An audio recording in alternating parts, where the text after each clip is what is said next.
and Green Economy. Honorable Julian Defoe, Minister of State in the Ministry of Agriculture. Other honorable members of Cabinet. Ms. Karen Prevost, Secretary to the Cabinet. Ms. Denise Edwards, Financial Secretary. Mrs. Missy Henderson, Permanent Secretary in the Office of the Prime Minister. Mr. Ryan Anselm, Permanent Secretary in the Ministry of Agriculture. Other Permanent Secretaries, Mr. Kervin Stevenson, Project Manager, Project Implementation Unit. Staff of the Ministry of Agriculture, Fisheries, Blue and Green Economy. Staff of the Project Implementation Unit, the contractor, the representative, Mr. Leblanc of ACE Engineering. The media, ladies and gentlemen, those of you tuned in live, good morning and welcome. To those of you who are here, who have joined us, thank you for being here. And welcome to the signing of the contract for the construction of a citrus certification facility at the Woodford Hill Propagation Station under the Emergency Agricultural Livelihood and Climate Resilience Project. Our first speaker this morning is the Honorable Roland Royer. He is the Minister for Agriculture, Fisheries, Blue and Green Economy, and he will now address us. Thank you, Madam Chair. First, let me acknowledge the presence of the Prime Minister, Honorable Rita Skerrit, the Minister for Finance, Dr. Irvin McIntyre, my colleagues at the Ministry, Honorable Defoe and Honorable Joseph, all the members of Cabinet, the Cabinet Secretary, the Financial Secretary, the PS in the Office of the Prime Minister, PS Anselm, all the PSCs that are present, Mr. Kevin Stevenson, staff of the Ministry of Agriculture, the contractors, ACE Engineering, the media, ladies and gentlemen, good morning. It is both an honor and a privilege to stand before you today as we mark a momentous occasion, the signing of the contract for the construction of a new citrus certification facility to be located at Londonderry. This event is a testament to the government's unwavering commitment to revitalizing and modernizing our agricultural sector, a cornerstone of our national economy. The significance of this project cannot be overstated. Citrus was one of the most important crops in our country, contributing significantly to the livelihoods of countless farmers and playing a vital role in our agricultural exports. However, the sector has faced its share of challenges, particularly with the introduction of destructive pests and diseases, such as the Tristeza virus, which was introduced on the island in 1998, and the citrus greening disease, which was introduced in 2010, which wiped out plantations across the island.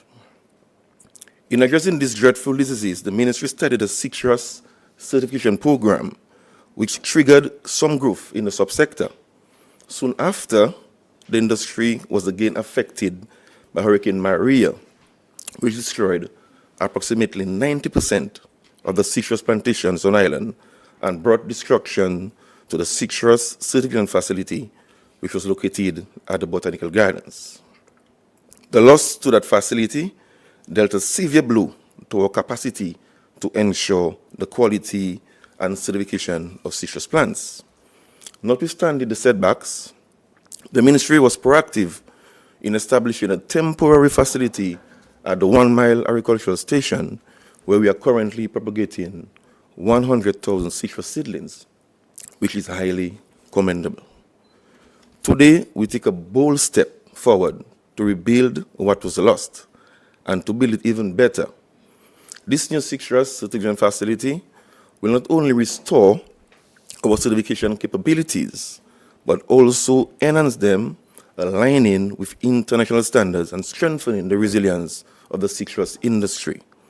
By doing so, we are laying the foundation for increased production, improved quality, and expanded market access for our farmers as seedlings will be more readily available. This facility will play a pivotal role in repositioning Dominica as one of the leading citrus producers in the region.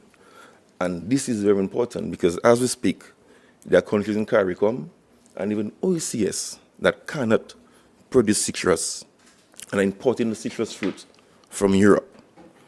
Moreover, this project aligns seamlessly with the ministry's 5Cs program. When I say 5Cs, I mean coffee, cocoa, coconut, citrus, and a silent C, which is medicinal cannabis. And the government's broad objective of increasing agricultural contribution to GDP to 700 million by 2030. By ensuring the availability of certified high-quality citrus planting material, we are creating an environment that encourages investment and innovation.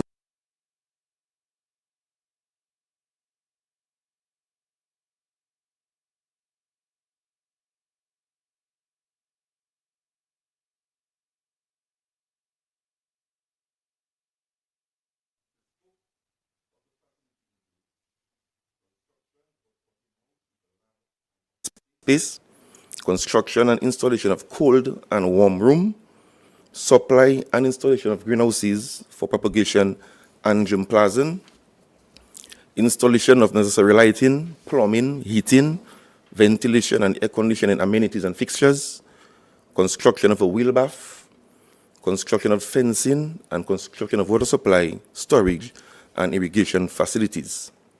Upon completion, the facility will be able to accommodate 50,000 citrus seedlings. The ministry received proposals from 2 firms during the procurement process. Of those 2 firms, ACE Engineering was the most competitive bidder, and as a result, was awarded the contract for $7,795,517.88. The duration of the project is expected to be 5 months. Ladies and gentlemen, this is just a fragment of the investment that are currently being made in agricultural infrastructure on island. In May of 2024, we saw the commissioning of an $11.4 million tissue culture lab at 1 Mile that can produce over 500,000 plants annually. So far, we have completed the protocols for dashing, so we are actually producing dashing at the lab, and we are finalizing protocols for plantains, bananas, pineapples, and sweet potatoes, which should be completed within the next few months. And I must say that all this work is being done by local technicians, led by Mr. Trevor Douglas. In addition, in April 2024, we signed contracts valued at $6.4 million for the design and construction of a new national abattoir. And I must report that work is progressing satisfactorily. Friends, these are not just investment in infrastructure. They're investment in people who form the backbone of our agricultural sector. So today's signing is a clear signal that we are not just rebuilding, but transforming our agricultural landscape. It reflects our resolve to support farmers, enhance productivity, drive economic growth through targeted investments. As we move forward, we'll continue to work hand in hand with all stakeholders to ensure the success of this initiative and to achieve our shared vision for a thriving agricultural sector. In closing, I would like to urge the contractors to execute this project with urgency, as we have a very tight window to execute, and there are many farmers whose livelihoods are dependent on the services to be provided by this facility. Lastly, I would like to extend my appreciation to the staff of the PIU and the supporting staff at the ministry for the commitment to advancing this project. I pray for the successful execution and completion of this project, and I look forward to witnessing the transformative impact of this new facility. Thank you very much.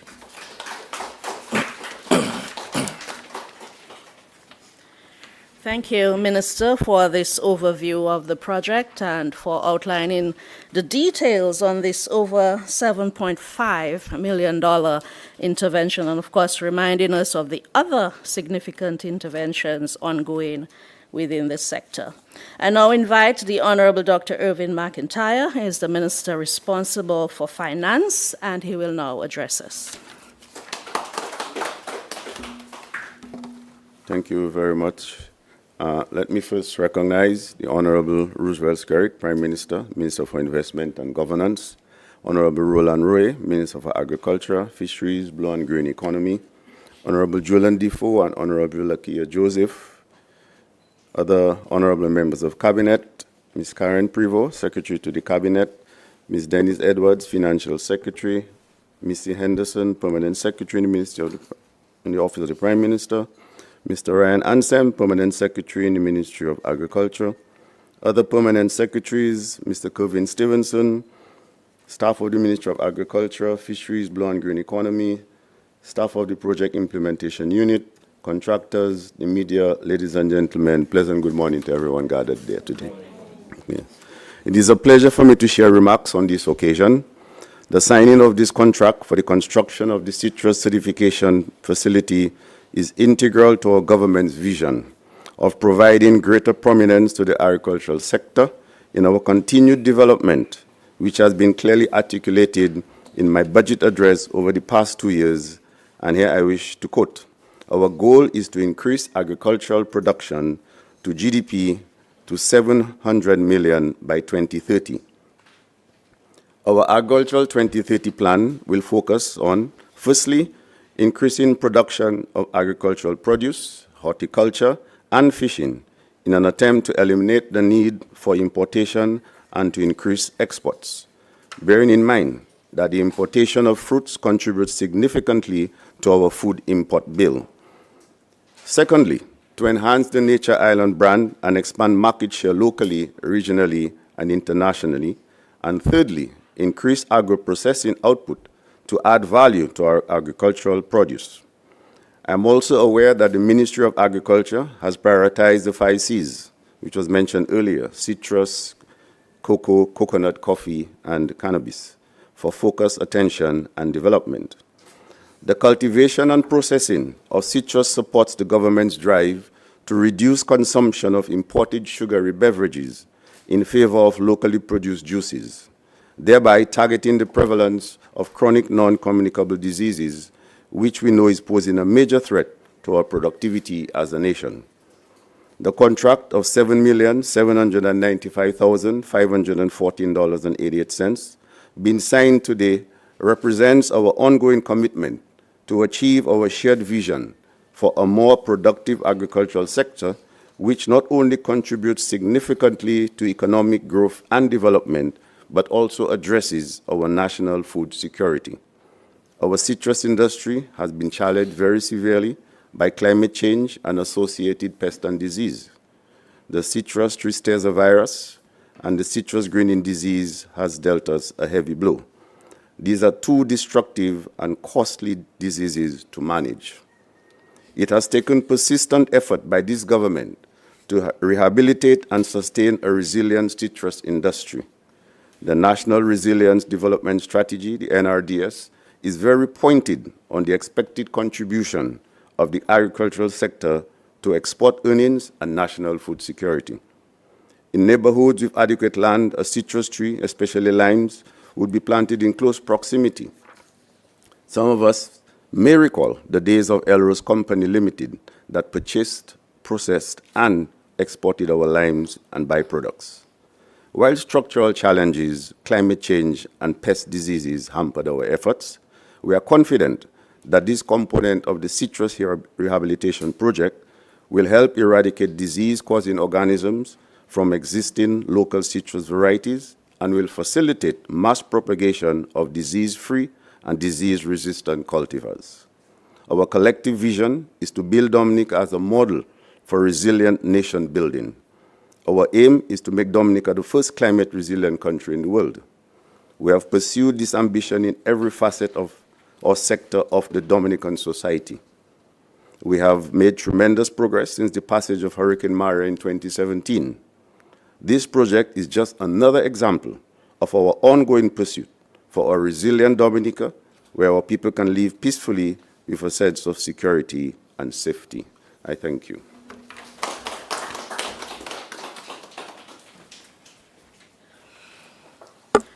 Thank you, Honorable Dr. McIntyre, for your comments and for situating the project within the wider context of our climate resilience efforts and our economic development thrust.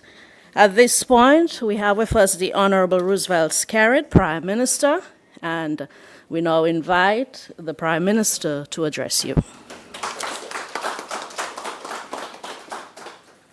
Thank you very much. Let me recognize my colleagues, ladies and gentlemen, friends all. I had to truncate my salutations because it's very long. But I greet all of you. And I'm happy to be here this morning to this short but far-reaching, positive intervention in our nation's economic development, and in particular, the growth of the agricultural sector. Now, this is, as the Minister of Agriculture and the Minister of Finance highlighted, this is just one in many interventions that we've been having over the last few years. Direct investment into the farmers, providing support to the farmers by way of inputs, by way of cash, by way of material support, whether it's boats or engines or farm implements.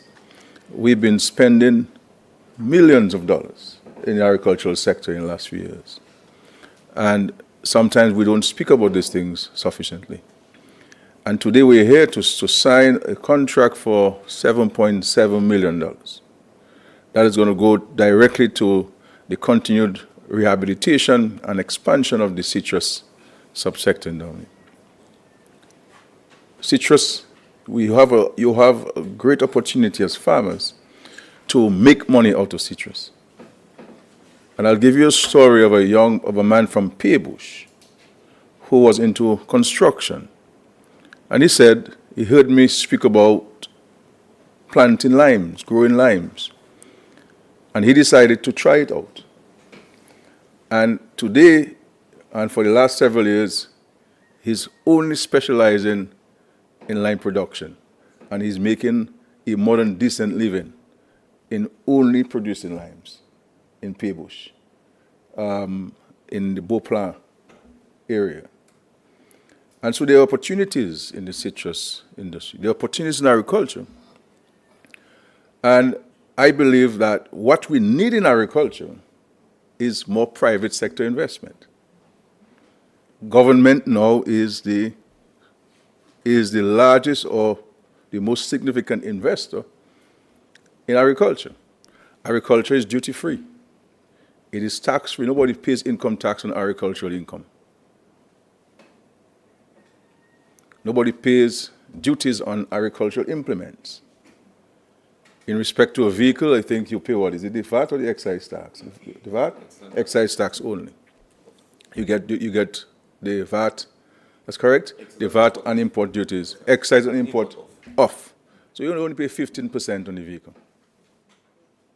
Every other thing, duty-free, tax-free, VAT-free. And so the opportunities. We had a situation in Dominica where the expansion of the pineapple subsector in Dominica was done mainly by medical doctors who invested in the production, cultivation and production of pineapples. Dr. Wati was one of them. May his soul rest in peace, a pathologist. We had also Dr. Moise was one of them. We had also the doctor from Dominica who resides in Trinidad. His name doesn't come to mind. Maturin was one of them. And we also had, I believe, Dr. Rivere, who taught at the Ross University. So they brought to bear, not just only the fact that they were medical doctors, they invested in agriculture. And so what agriculture needs is people to bring their management skills to the farm, their marketing skills to the farm, their accounting skills to the farm, and even their legal skills to the farm, so that we can have a more expanded agricultural investment in Dominica from the private sector. The government is investing, for example, in Jamaica and many other countries. Governments don't get involved in the provision of planting material to farmers. This is the private sector.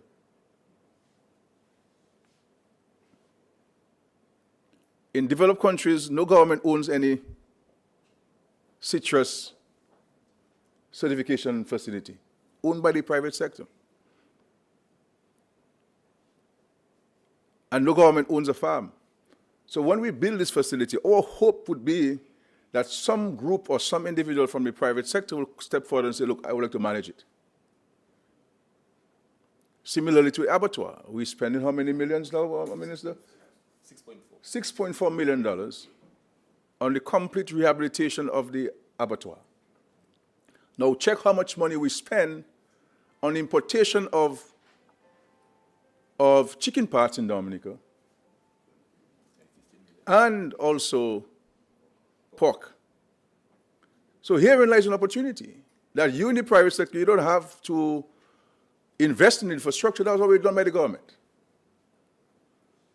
What you're going to bring to bear is your marketing, your management, your financial, your accounting, your legal expertise to manage the process and take advantage of already available market. So in other situations, you have to export the meat.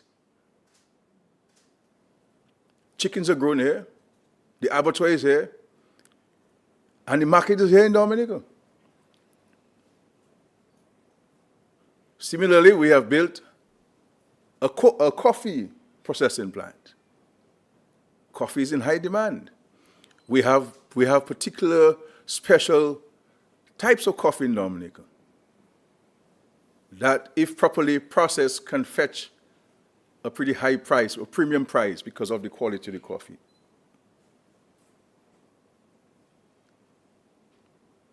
We're doing a cocoa drying facility in Londonderry, Melvin Hall, to assist farmers across Dominica with the proper drying methods and technology of cocoa beans to allow it to meet the international standards of drying. Herein lies another opportunity. Cocoa, they say, is a retirement crop. Cocoa, you plant it, a little pruning from time to time, nothing else. The leaves fall, it keeps the vegetation under the trees fine, and you're okay. All you have to do is get a little knife and you cut the cocoa off and you cut them off and you dry them. And, you know, I remember selling wet beans once after the hurricane for about $8 a pound, wet beans. And I just have a few cocoa trees. You know, Minister, I can tell you, I planted 100 of the waternuts that you are giving to farmers. 100. I don't tell you how many plants I have in the soil, you know. That's another story of different things. So what we need really is for us to have investments in the private sector, because that's how Dominica was back in the days. You had L. Rose and Company. You had Gist. Many farmers did not own any plantation. It really the big people who own, the private sector people who own farms. And so they brought to bear their capital into the farm and their management skills to the farm. And they had workers. And they exported. After a while, we had land distribution mechanisms, and all the smaller farmers started coming in. And the overseers and the children of overseers took over the farms when the original people died or moved away. But that's how it always been throughout the Caribbean.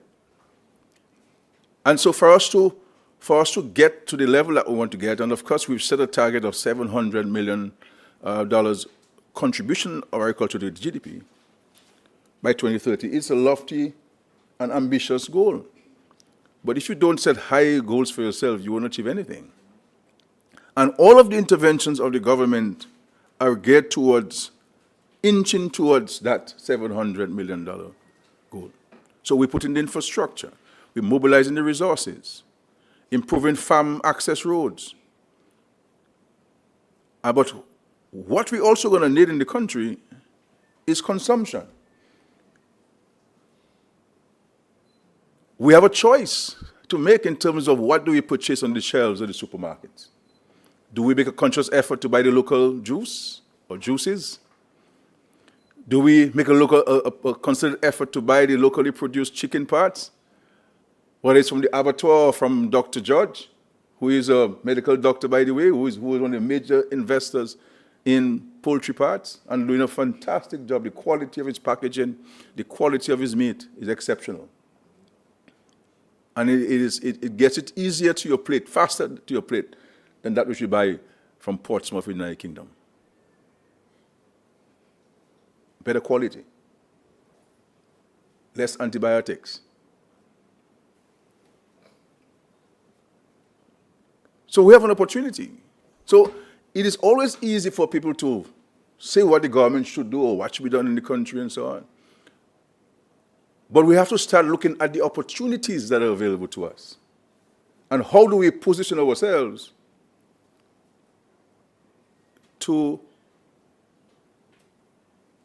contribute?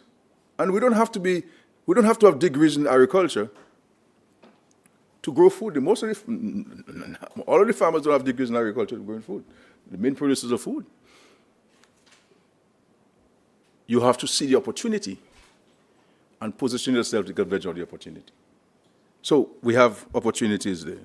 The minister talked about the national lab, the tissue culture lab, where how many we have how many plants, seedlings we have for dashing now available. So we're providing a whole set of different crops, plants, so that to minimize, if not eliminate, the presence of diseases. Because from my estimation, the management of diseases as a result of climate change and other environmental issues costs farmers about 35% on the farm. And if we're able to reduce or eliminate this 35%, then it means, therefore, there'll be higher yield in terms of production and, therefore, a return to the farmers. And so it is left to us now to position ourselves to this. So all of these things are seeking to make agriculture more resilient, more attractive by bringing in technology into the farm, by bringing innovation into the farms, and to ensure that we will continue to produce food. Because for us in the government, agriculture is number one. Food production is number one. And as we are growing the tourism industry, and rightly so, it means, therefore, that we have to ensure that we don't only have enough to feed ourselves as residents and citizens of Dominica, but for the growing demand by visitors into Dominica. So when you see 2 American airline planes landed at Douglas Charles on Saturday and on Sunday, the people they're bringing in. And these people are going to need fish. They're going to need fruits. They're going to need juices. They're going to need eggs, meat. And in February, in the next few weeks, another flight from New Jersey, United Airlines, coming in. And we're speaking to additional airlines for direct flights from North America and Canada. So we have to start positioning ourselves, and we cannot wait for when people come and say, boy, if I knew I would have planned dashing. It takes you 7-8 months to harvest the dashing, so you can't wait for people to come to start planting. You have to start planting now. And so our challenge as a government is to push people, encourage people to invest. Put your hands to the wheel. Talk is not going to run this country. Talk is not going to develop this country. Negative criticism is not going to develop this country. What we need is people to work, to be diligent. And so if you are concerned about agriculture, plant food. Rear chickens. Let us go and rear talipiers and so on. So we have fish. When the sea's rough, we can just go and catch the fish with our hands in the pond. Literally. The talipiers are tamed fishes, and so you pick it up in the hand and you weigh the fish and you sell it. And it's a very nice flesh, very soft and tender, and you can make anything with this, fry it or bake it or in a courbouillon. So the opportunities. And so how do we position ourselves to take advantage of those investments the government is making? Because if we as citizens don't take advantage of the opportunities, it'll be wasted. It'll be wasted. And so you're talking about they're going to be able to buy, I think, 50,000, is it 100,000 citrus seedlings? You have propagating now. Propagating now. And the facility will be able to produce 50,000 at one time. That's huge for the size of our country. And so how do we get the lands to be producing? Those of us who own lands, what are you doing with land? Are you just going to drive by to see if somebody's squatting on it, or are you going to turn it into a farm? And what I say to people who may not have the natural, intrinsic orientation to farming, go into long-term crops. Go into coconuts. Go into cocoa. Go into coffee. Go into mango. Because we now have to introduce the varieties of mangoes that are good for tourism. You can't have mango long, and to give mango long at the hotels and restaurants, you have to have a whole container of floss to take out the thread. You need the mangoes that do not have the thread. And the varieties there that we have to introduce. And if you do proper pruning, you don't have to climb any tree to harvest. You can bend and stand to harvest your mangoes.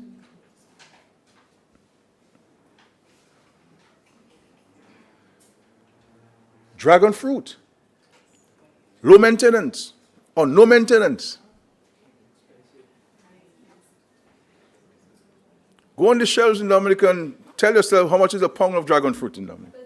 Go to the United States and tell yourself how much is a pound of dragon fruit in the United States, or in Barbados or Jamaica, any country in the world.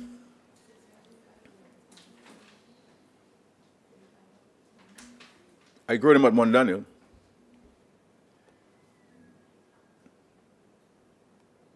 Easy to grow. They give you plants and you just replant, you just keep on planting. From one plant you can get dozens and dozens over time. There are opportunities. Passion fruit is a major export crop, but we also need a lot of passion fruit in Dominica. Itself low maintenance outside of the pruning here and there. From time to time, keep the branches down, and the non-productive branches, your vines, you cut them off. You can make money. Every day you are harvesting passion fruits. So I challenge the young people as well to get involved. Let us have a second income.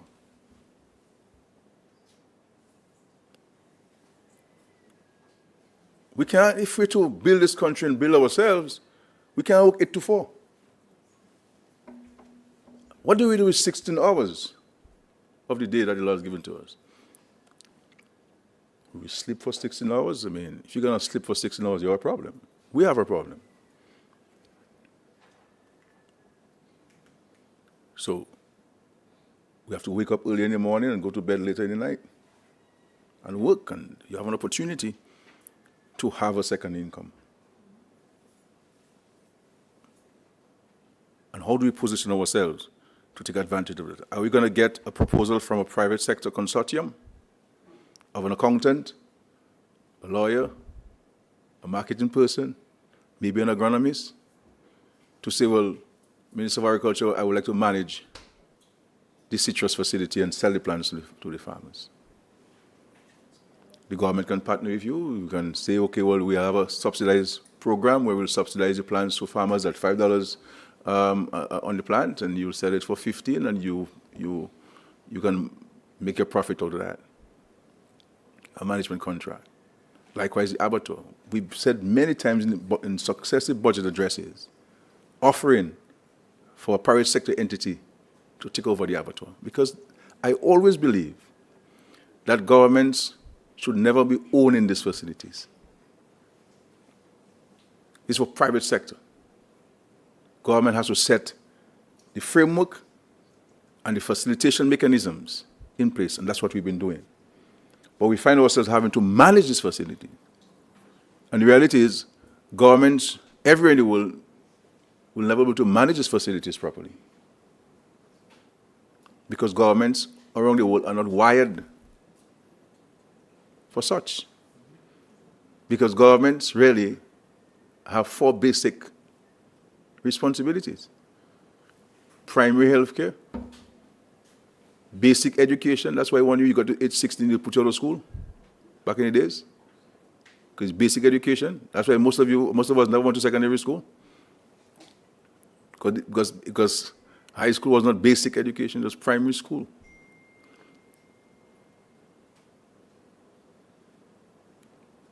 Road maintenance, basic. That's why all our bridges, before we came into government, were single lane.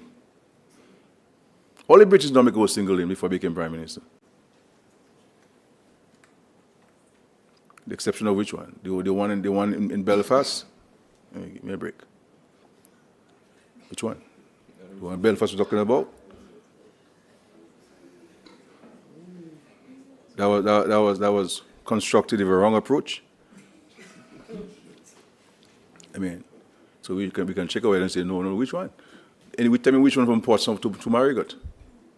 Tell me which one from Canefield to Douglas Church Airport. We did this there. As Prime Minister, we for a loan from the Agence Française de Développement and a grant from Hugo Chavez of Venezuela.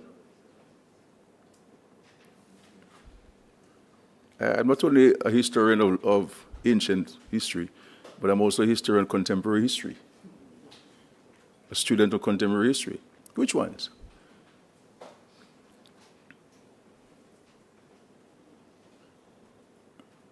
So we have to understand that what the government is doing is beyond its remit.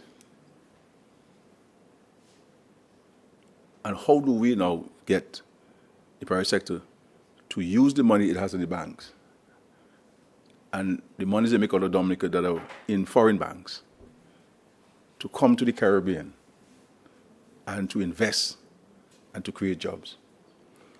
And this is why you will find sometimes there are challenges in the economy, because the economy, and when I said some time ago that the government is the engine of growth, people took challenge on that. But that's the reality. That is why if government has a finance issue, everybody would be impacted, because government is the largest consumer of goods and services. And so there are times when you will have significant investments by way of public sector investment taking place, and there's some it will be slower than other time, and that's where you'll have an impact. And so we have to try to produce more, reduce on our food import bill, buy more of what we produce in locally, and seek to export the excess. Time doesn't allow me to go into so many different areas of agriculture and agro-processing. And on top of that, all of these things we're doing, we still provide cash to Dexia to purchase the agricultural produce, to purchase agricultural produce from farmers to export, so that farmers get paid in a quicker period of time than having to wait for 2 weeks in a week or 3 weeks or 4 weeks from other sources. And we try our best to pay them within a 48-hour window. We're building how many boats, Mr. Things? 50? 54 boats. All these boats are being built by local boat builders. All. 5 contractors. And so when people talk about, oh, we're not giving work to local people, sometimes I believe it is a little greed that is creeping. But when local contractors get contracts, they never see. They're quiet. They never say, yes, boy, Yeah, the government give me something, yeah, I happy. They never say that. But the moment you see they see somebody else with one, you'll hear them on the radio, government procurement and government this and government that and government this and government that. Are we not Christians and churchgoers and people who believe that there is a Bible and we have to give God thanks always? So this is why it's important, Mr. Minister of Finance, PS, FS, and CAPSTIC and others, that all these contracts must be signed publicly. I don't want any contract being signed in privacy. Anybody who doesn't want to have the contract signed publicly as a process of good governance and transparency, the process will be terminated completely, so that people know, because we're getting too much blows. Well, most times I get in the blows because anything that goes wrong, they blame me. And when it's not government who's doing that. When anything that goes wrong, blows on the government. When anything that goes right, but it's not the government, man. It's World Bank. It's World Bank. The government is the World Bank. World Bank. World Bank. World Bank can never decide for me as Prime Minister of Dominica.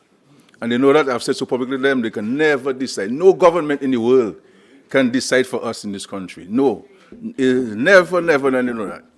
If we decide, I can cancel this process right away now. Now the World Bank can decide for me. Which World Bank will run Dominica? Nobody World Bank. We decide the processes of this thing. And even when people tell me, when we want to make changes to the finance agreement, and people tell me that, oh, the World Bank won't agree. I say, what do you mean the World Bank won't agree? They write to them. And in every occasion that we have sought to make changes to the financing agreement or the projects or what we focus on or reprioritization, the World Bank has agreed. Because they must agree. They must agree. They are run Dominica for us. World Bank, World Bank, World Bank. We went to Washington, negotiated for this, and we told them what we wanted in the projects. What we wanted to focus on. We wanted to focus on housing. We wanted to focus on agriculture. We wanted to focus on fisheries. We wanted to focus on small business development. And we signed a finance agreement. So, let's be honest with ourselves in this country. So this is 7. And it's a loan. It's a loan. So the Minister of Agriculture reminded me it's a loan. This component is a loan. So, World Bank. How many of us who go to the bank and take a loan in the bank house?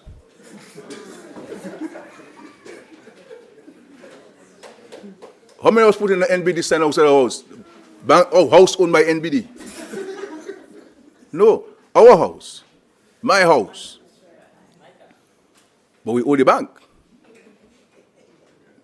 So why is it that when government take a loan from the World Bank, it's in the World Bank? Why is the World Bank? We're grateful to the World Bank, like we'll be grateful to the bank because the loan to build a house. But it's our money. We have to repay it.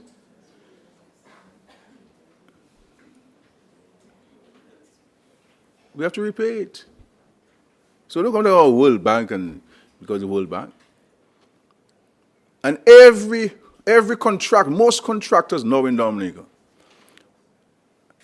have become contractors since I became Prime Minister of Dominica. There were those who were working for people who just left their work. They formed companies in 2004 and they became contractors during the tenureship of Roosevelt Skerrit as Prime Minister. I can give them all the history. Everyone, just name a name, I give them history. Huh? Of course, S is one. Of course, Tony is one. Of course. Of course. When I became Prime Minister, Tony I just left Doasco and I gave him his first gig to surface the road for me at Marco Street there. And he did a pretty good job. I gave me first gig there. He surfaced by Salisbury for me, by the Salisbury Church there and so on. You know what I'm saying? Most of 99% of Tony LeBlanc's work is from government sources. 99%. Government sources. You build your capacity. That's why some projects you have to join forces with a foreign company, because you don't meet the financial conditions required by the procurement processes. You know what I'm saying? You see what I'm saying? So this is what it is. But I love when people tender. I love when people tender. And most of our projects, which ones are tendered? Which ones? The ones you get? Why don't you allow it with government funds? All the time. All the time. All the time. All the time with government funds. Grammar schools? Grammar school, different mechanism of funding. Different mechanism. What about the relocation of PD Savan? You got several contracts there.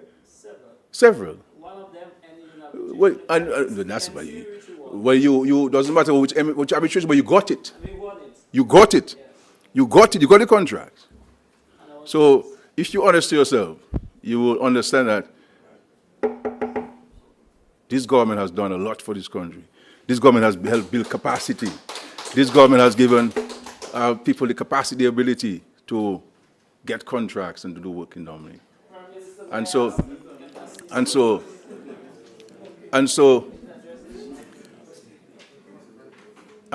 we're happy to be here. This is a major intervention. Our hope is that the work will be done effectively and efficiently within budget. So, Minister, project unit, no overruns, no variations. Any variations must be approved by the Prime Minister. Nobody has the authority to make any changes to the design and to the cost component of this. We have to cut down on the cost overruns and the variations that are taking place on the government projects. So project management is going to be crucial and important. And so because somebody's going to waste some money with the variations and the time lapse with project implementation, because time loss is money loss. And there's no way we're gonna allow for any variation. So in this 2025, we're going to be very, very strong on variations and delay in the implementation of projects, finance through government sources, various sources of financing. So I'm happy to congratulate Minister of Agriculture, Minister of Finance, and of course, Mr. My friend Stevenson at the Agriculture Unit, and Sean and Sovereign, all of you are doing a fantastic job. I know it's not easy, it's very delicate and tedious work. And of course, Mrs. Marcicott, who doesn't speak, but who is a really really exceptionally for work, and one of the better professionals we have in the country, and the capacity and so forth. And all of you who played your part in the various stages of the project, we're grateful for that. One recall is not to criticize, but to assist, to encourage, to push, recognizing that we want to get these projects implemented. So my comments will never personal to you or the unit. It's always about pushing the work and getting the monies out in the hands of Dominican people, so we can help transform the economy in a shorter period of time. But rest assured, I personally always appreciate your work and your diligence and the manner in which you have been able to implement this project. And the farmers are benefiting, the country benefits from it. Our hope is that we can sustain those investments and keep building upon it, and not keep replacing, but building upon what we have done. But this $7.7 million contract is huge, and not only in terms of the capital investment, but what it means for the future of agriculture, and more specifically, what it means for the future of the citrus industry. Citrus is the way to go, and we have to continue to maintain in the Caribbean that special place we have where you can get a fresh glass of juice in Dominica, a fresh glass of juice, and move away from the bottled juices, the juices in the can, and give our children that better option of drinking a glass of juice made from local fruits and vegetables. And this is what we want to guard. This is what we want to maintain in Dominica. But the government cannot do it. The government cannot do it. And even when we introduce measures to combat it, people don't listen because it's a free market economy, it's a democracy. You cannot force people to buy what they don't want to buy.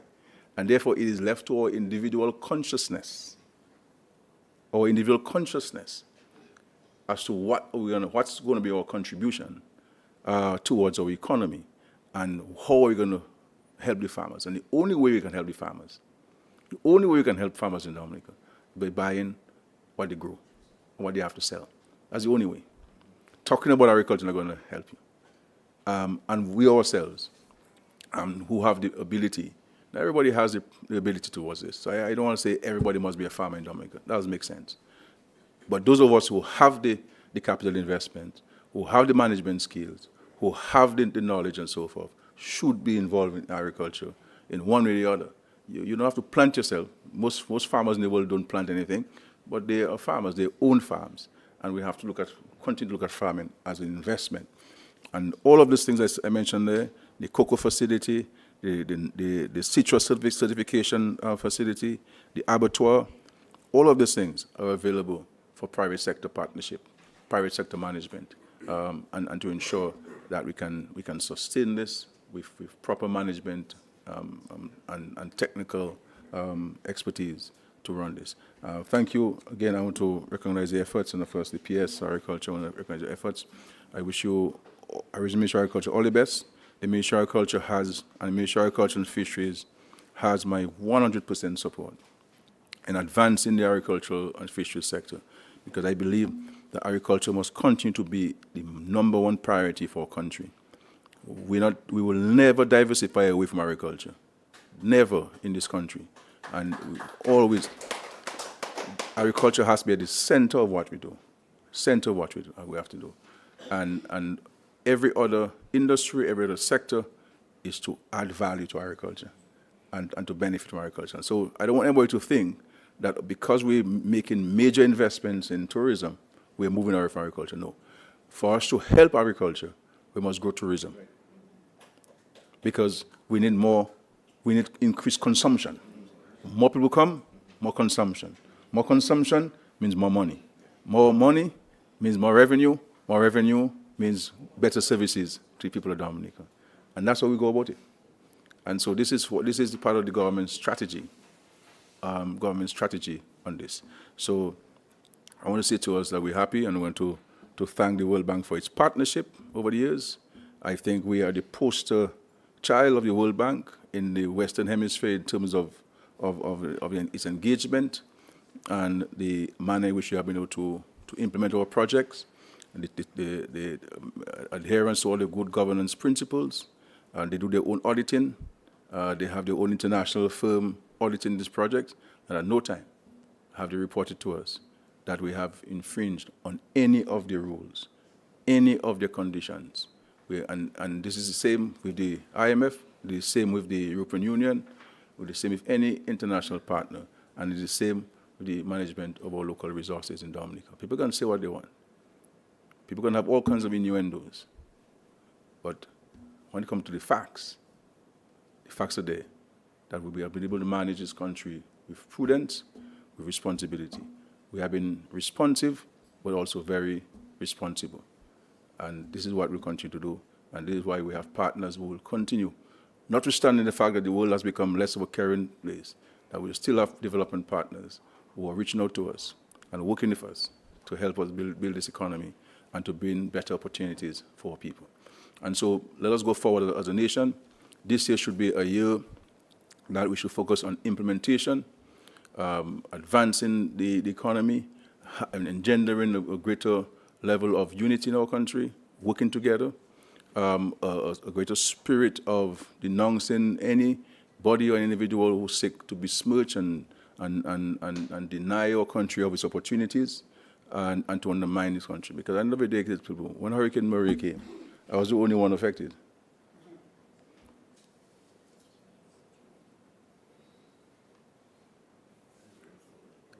I don't buy from a different supermarket than the rest of us.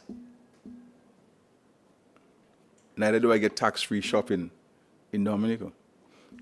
As a matter of fact, maybe when they see my name, they won't charge me more because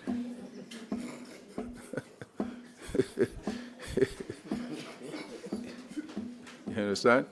So let's understand this and so on, that we have to work together. We don't always agree. We don't always have to agree. We don't even have to agree at all. But at least we have to agree to respect each other. And so I hope I didn't take too much of your time, Minister Mason. They gave me some notes there, but I feel bad when they write me notes and I don't use it, And I suspect people who write it is a little bit not happy sometimes, But thank you very much. God bless.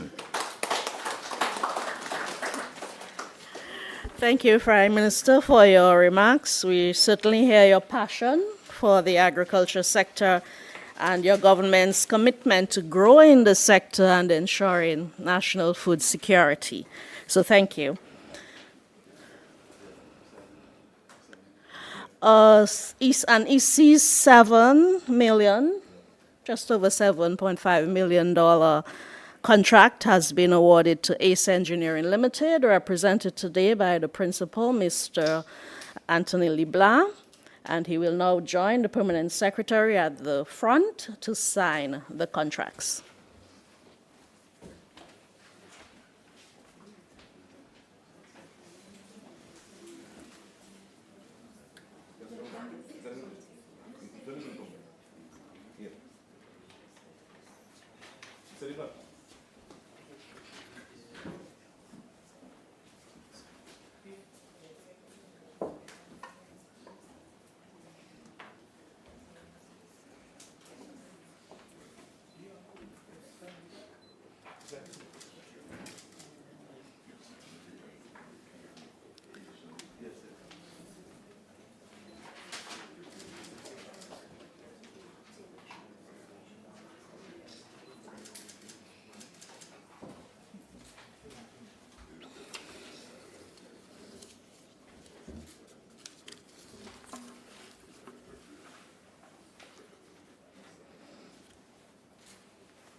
Thank you, gentlemen, and all the best with the implementation of the project. To wind down, to help us to close this activity, I invite the Prime Minister Skerritt will now depart, so let's...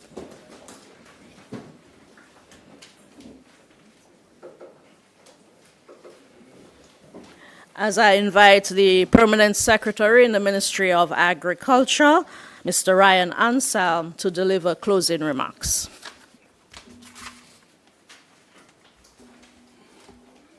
Thank you, Mrs. Smith. I wish at this time to acknowledge the esteemed presence of the head table. The Prime Minister left, but I still want to acknowledge his presence. Dr. Irving McIntyre, Minister of Finance, Minister of Agriculture, Fisheries, Blue and Green Economy, Roland Royer. Also want to specially recognize Honorable Defoe, Honorable Lakia, all the Ministers of Cabinet, Secretary to the Cabinet, Financial Secretary, Mrs. Missy Henderson, all the Permanent Secretary. I see my good friend Barbara Daly, Kevin Stevenson, Manager of PIU and staff, Director of Agriculture and staff, the contractor, the media. Ladies and gentlemen, good morning. Today we have witnessed the signing of the construction of the citrus certification facility. This, in my mind, represents progress in achieving the strategic goals for agriculture sector in Dominica. I also wish to remind us of the mandate which is based on fundamental strategic action to increase agricultural production, value addition, and marketing. And this is aimed at guarantee food and nutrition security and also economic development. Ladies and gentlemen, gratitude is a must.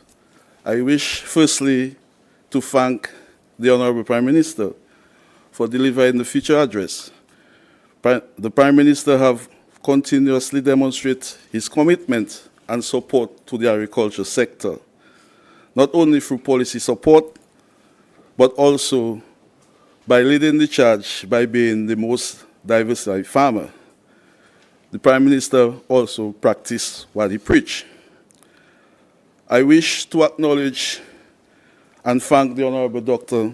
Irvin McIntyre for delivering remarks.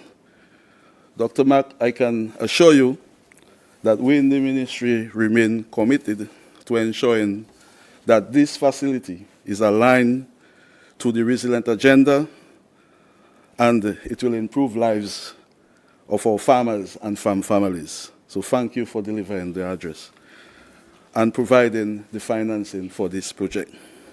To our Honorable Minister of Agriculture, Roland Royer, I always say the champion of the agricultural sector, for championing the agriculture sector, and for also guiding us in the development of our roadmap.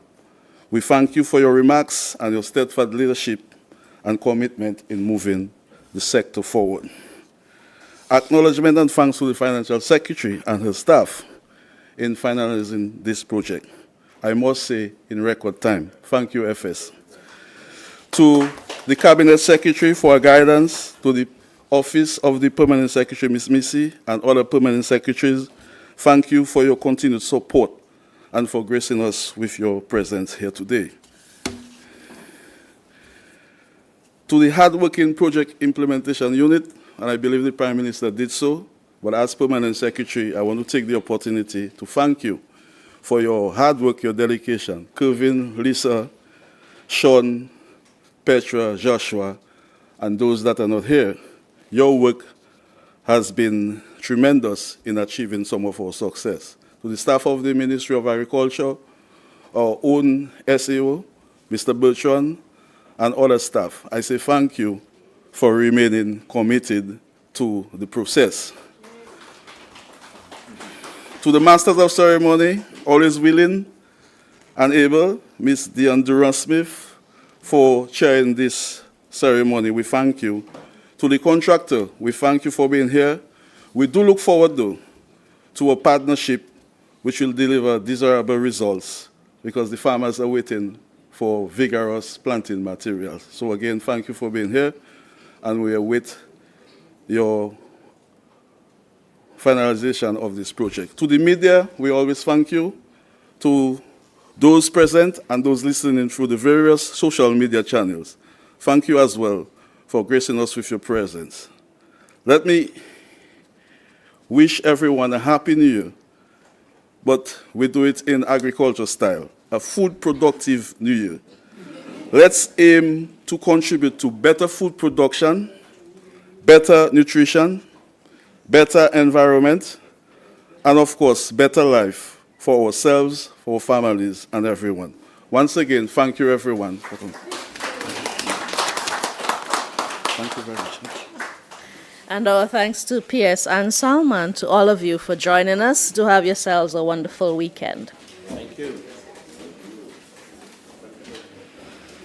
See you on Monday. What's 11.